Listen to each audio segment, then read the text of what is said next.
Hafiz, kenapa termenung pagi-pagi raya ni? Tak ada apa lah mak. Cuma teringat je. Teringat apa ni? Lain macam je mak tengok kamu ni. Dulu Hafiz cepat sangat penat. Ingat raya pun rasa tak ada tenaga. Kamu sakit ke? Kenapa tak bagi tahu mak? Saya tak nak susahkan mak dengan ayah. Kamu tak pergi hospital ke? Dah pergi, tapi keputusan yang buat saya rasa Ramadan ni Ramadan terakhir saya. Ke situ pula dia. Ajal maut di tangan Tuhan, Hafiz. Tak baik cakap macam tu. Betul lah saya cakap. Ramadan kali ni Ramadan last saya sakit. Sebab lepas ni saya dah bebas dari semua kesakitan tu. Saya dah tak sakit lah mak.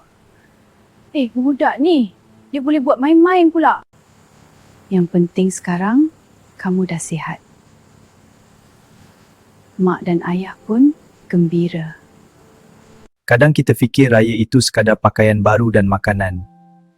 Tapi sebenarnya raya paling bermakna bila kita masih diberi kesihatan yang baik. Mak, selamat Hari Raya. Hafiz minta maaf kalau selama ni banyak buat mak susah hati. Dulu Hafiz ingat, mungkin Hafiz tak sempat rasa raya macam ni lagi dengan mak ayah.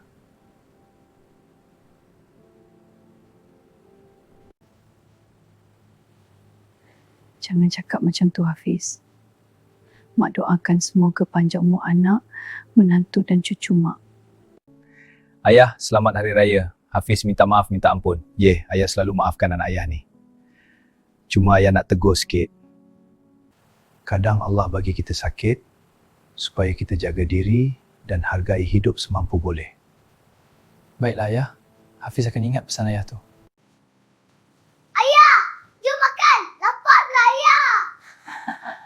Inilah bos benar rumah ni. Jom ayah, kita makan dulu. Makan. Ayah, sedapnya Tok Umi masak. Makan jangan rajin sangat. Setahun sekali je semua berkumpul macam ni, makan bagi kenyang tau. Raya ni bukan tentang apa yang kita hidangkan, tapi siapa yang masih ada di sebelah kita. Dulu Hafiz ingat Ramadan tu cuma tentang puasa, tak pernah terfikir itu mungkin Ramadan terakhir yang dia hampir tak sempat hargai. Tapi hari ni, Allah masih bagi peluang untuk rasa, untuk bersama, untuk hargai. Sebab kita tak pernah tahu yang mana satu Ramadan terakhir kita.